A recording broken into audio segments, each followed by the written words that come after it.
Leoni talkies நேயர்கள் அனைவருக்கும் அன்பான வணக்கம்.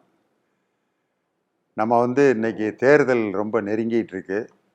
இன்னும் ஒரு 6 மாதத்தில் நம்ம தேர்தலை சந்திக்க போகிறோம். இந்த தேர்தல் பிரச்சாரங்கிறது ஒரு ஒரு மகிழ்ச்சியான ஒரு அனுபவம். யாருக்கு? தேர்தல் பிரச்சாரம் பண்ணுறவங்களுக்கு.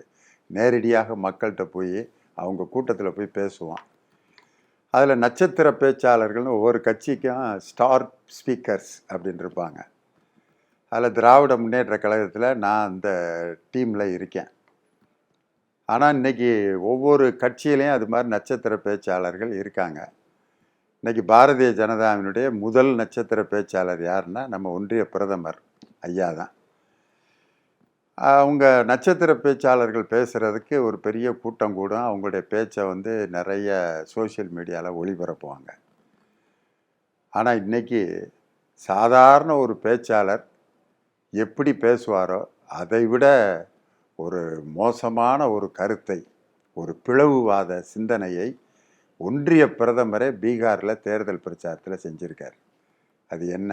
ஏற்கனவே நமது உள்துறை அமைச்சர் அமித்ஷா அவர்கள் ஒரிசா தேர்தல் பிரச்சாரத்தில் அவங்களுடைய நட்சத்திர பேச்சாளர் அவர் அங்கே என்ன பேசினார்னா, ஒரிசாவில் இருக்க பூரி ஜெகநாதர் கோயிலில் இருக்கக்கூடிய சாவி தமிழ்நாட்டில் திருடிட்டு போயிட்டாங்க.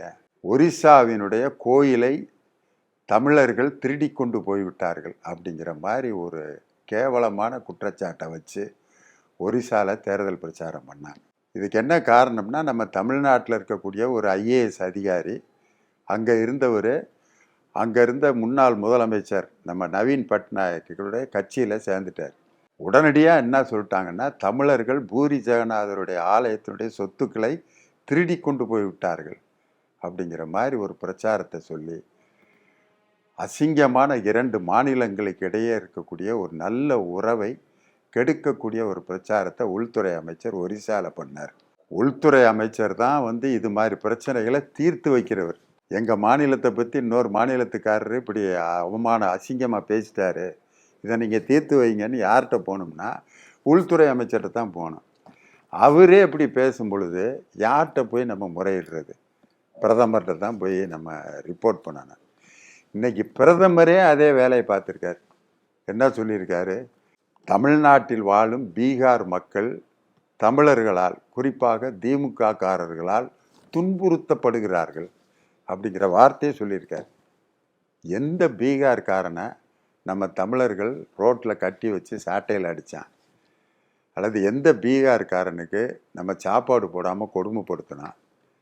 இந்த நாடு நல்லா இருக்குது, வளமாக இருக்குது, வேலை வாய்ப்பு அதிகமாக இருக்குன்னு சொல்லி தானே பீகாரில் இருக்க வேலை வாய்ப்பு கிடைக்காம அங்கே இருக்கக்கூடிய இளைஞர்கள்லாம் இங்கே வர்றாங்க. நாடு வாழ்கிறதுக்கு நல்லா இருக்கிற சூழ்நிலை இருக்கிறதுனால தானே இங்கே வந்திருக்காங்க. எத்தனையோ வட இந்தியர்கள் வேலை செய்கிறத நம்ம பார்க்குறோம்.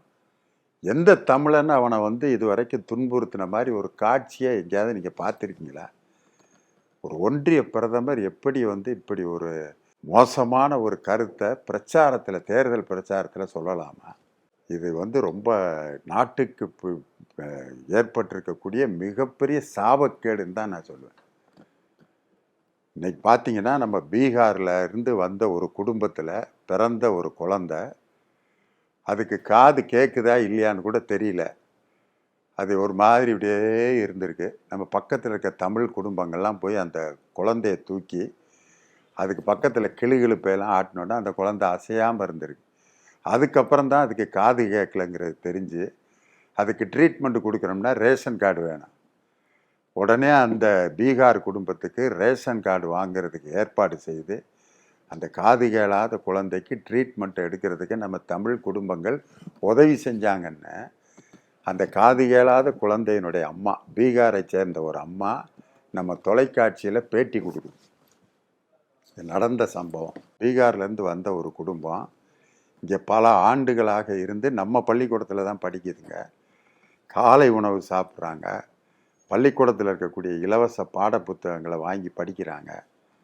இதை விட பெரிய ஒரு சம்பவம் என்னன்னா, தமிழ்நாட்டில் இருக்கக்கூடிய பெண்கள் எப்படி இலவசமாக நம்ம இப்போ நகர பேருந்தில் போகிறாங்களோ அது எல்லா மாநிலத்தினுடைய பெண்களுக்கும் அது பொருந்தும் அப்படின்னு சொல்லி மற்ற மாநில பெண்களும் இலவசமாக பேருந்தில் பயணிக்கிறாங்க.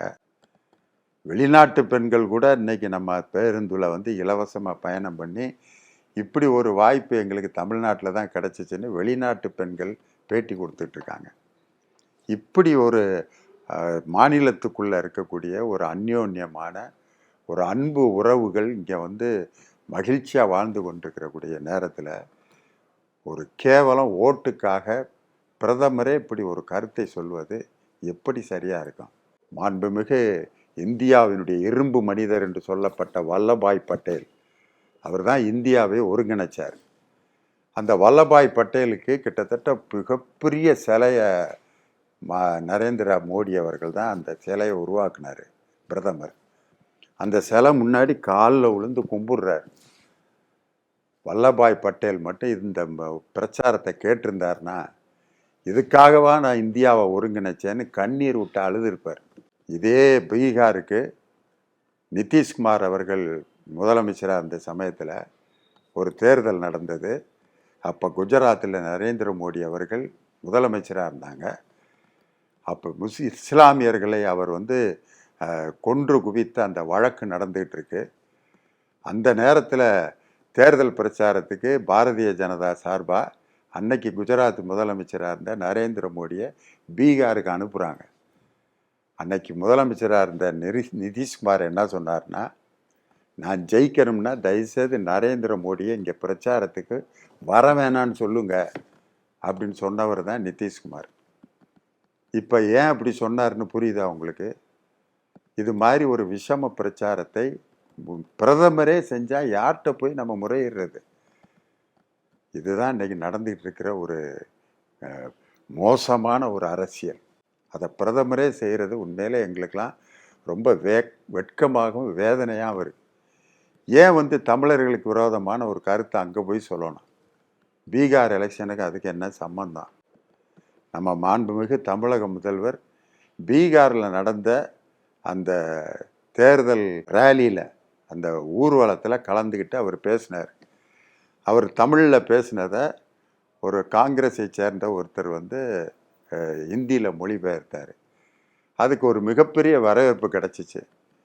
உடனே நம்ம தேஜஸ்ரீ யாதவ் சொன்னார், இன்னைக்கு இந்தியாவினுடைய பிரதமராக இருக்கிறதுக்கு தகுதியானவர் தமிழ்நாட்டினுடைய முதலமைச்சர் ஸ்டாலின் தான் அப்படின்னு ஒரு வாக்கியத்தை சொல்லிட்டார்.